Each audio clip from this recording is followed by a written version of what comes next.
All right. Okay, so here we are at Chapter 6, test hint number 41, and by this point in the test, you're kind of saying, well, didn't I answer that question already? Didn't I answer that? Because, things are getting a little bit repetitive, Twice. but that's okay. You actually have a hint then from a question earlier in the test that could help you with some of these later on. Okay. So test hint number 41 says the elements with low electronegativities. Again, you need to be able to glance at the periodic table and just the way it's arranged and know the metals, metalloids, nonmetals, and know those trends. So we're talking about either low or high. This says low electronegativities. Well, we know electronegativity, just like this ionization energy, increases in this upper right corner. So the ones with low electronegativity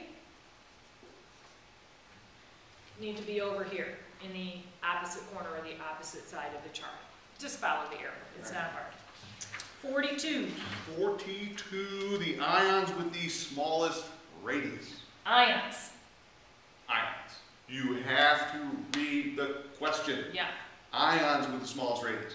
So, what happens in general to an atom when it forms ion? What happens to its size?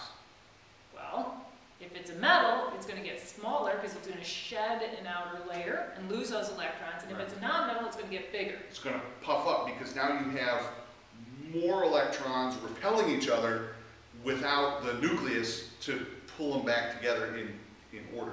Right, because the nucleus has a few less protons than there are electrons. Right. So with the trend then, Right. you said that the atoms get smaller as they go across, and the atoms do, but on this half of the periodic table to form an ion, these elements are gaining electrons and balloon up. Right.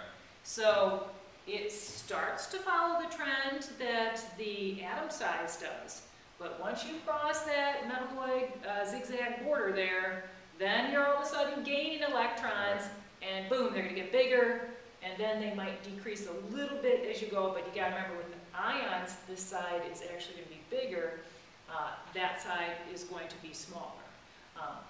The cool thing as you go down the column, that effective energy level still comes into play. Right. So you don't have to worry too much about it. They're going to get bigger the more energy levels they have, Right. whether they've gained or lost electrons. So, Okay.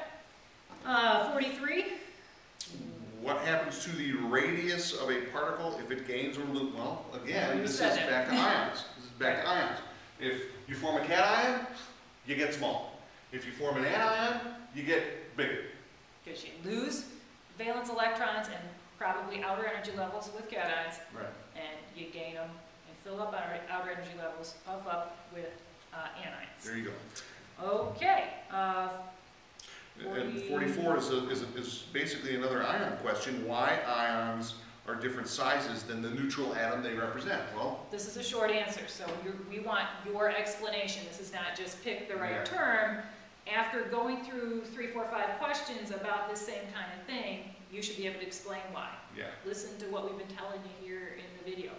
What is happening to those electrons? What is happening to those energy levels? That's the why. Make sure you explain that. I don't know about your students, but my students have been getting better and better with their short answers. My students are having trouble realizing when to stop. Oh, They're good and they're done, and then they keep talking, and they talk themselves right out of a point or two because they added too much. they added too much, and that too much that they added was wrong. Stay on task, answer the question, and finish. Be done and move on. The people watching this are probably wishing we would do that exact same thing. Yes, yes, yes. Alrighty, and 45, this is a question about the trends in electronegativity. You're going to explain that trend to us. So another short answer question where you explain the trend in electronegativity and why that happens. And look at that, 46, we even have a bonus question on this test. And I don't know we're not going to get any. No. You got to figure out the bonus Yeah. on your own. Alright, good? We're good. Alrighty, study Good. away. Good luck.